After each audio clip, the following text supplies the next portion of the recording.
Hi, Dave Schmittou here.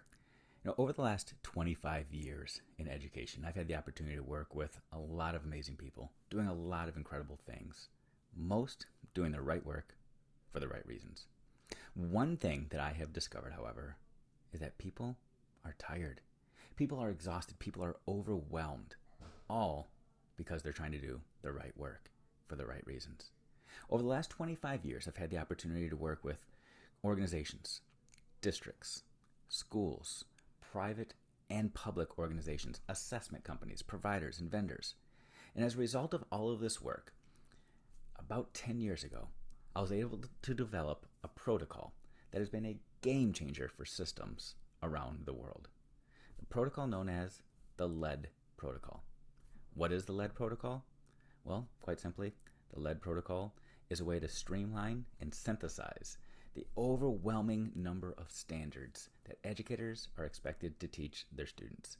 It's a way to truly prioritize.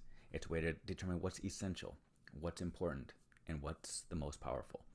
And a lot of schools and districts have done work around discovering and identifying power standards, essential skills.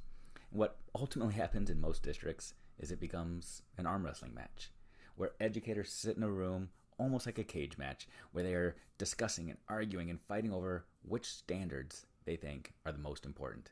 And ultimately, it comes down to which resources do they have, which ones are their favorites, which ones have they taught forever, and which ones do they simply not want to get rid of.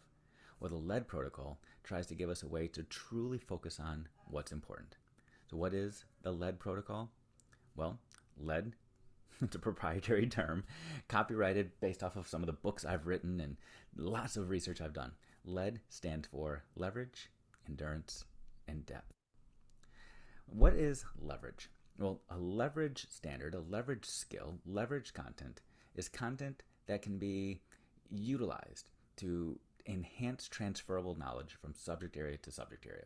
Maybe you teach something in social studies that will benefit a student in science. Maybe you teach something in mathematics that will help a student in PE. Maybe you teach something in language arts that will help a student in multiple subject areas. If you have a standard that has leverage, it is transferable within your grade level to other content.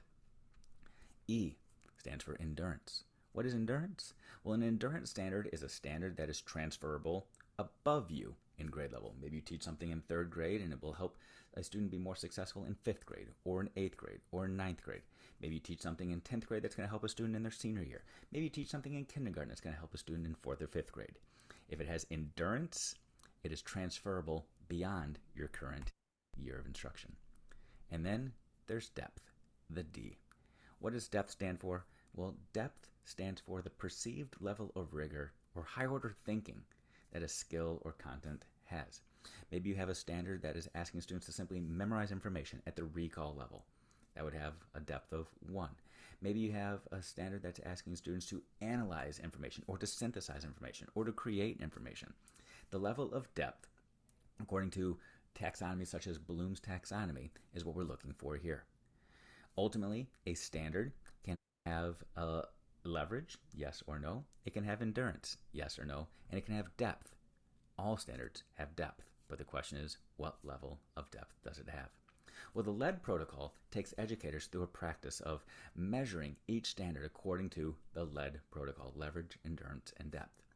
Standards are scored according to their perceived level of leverage, their perceived level of endurance, their perceived level of depth, so that a total score can be attributed to that standard. A weighted score, if you will.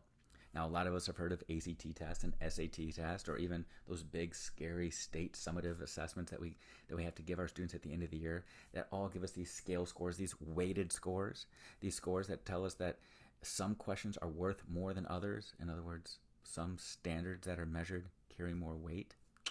They follow the LEAD protocol. The LEAD protocol allows us as educators to figure out which standards are the most essential, which ones are the most important, which ones carry the most power, that we can focus our energies. And when you follow the LEAD protocol, you walk away with an understanding that 10 is greater than 257. You see, in the average school, the average grade level, the average student is expected to master 257 standards a year. That is extremely overwhelming. It's something that cannot be done. When you follow the lead protocol, you recognize very quickly that there are 10 to 12 standards at any grade level in any subject area that carry more points, more value than any other standard. You're able to focus your energy on 10 standards instead of 257. You're able to teach to a level of competency, a level of mastery that far surpasses what you were able to do when you were just plowing through your traditional scope and sequence. Because when you're able to focus on 10 and really dive down to 10 standards that are critical, you have greater power than if you plow through 257. You have greater power because you're focusing on both vertical and horizontal alignment. You're focusing on standards that horizontally help support the other subject areas and other content within your grade level. You're also focusing vertically on the skills, the concepts that are going to have endurance and are going to last beyond 1 year. So the lead protocol, it is a game changer. You want to know more? Feel free to reach out. Again, developed this more than 10 years ago and have worked with hundreds of schools across North America as they implement the lead protocol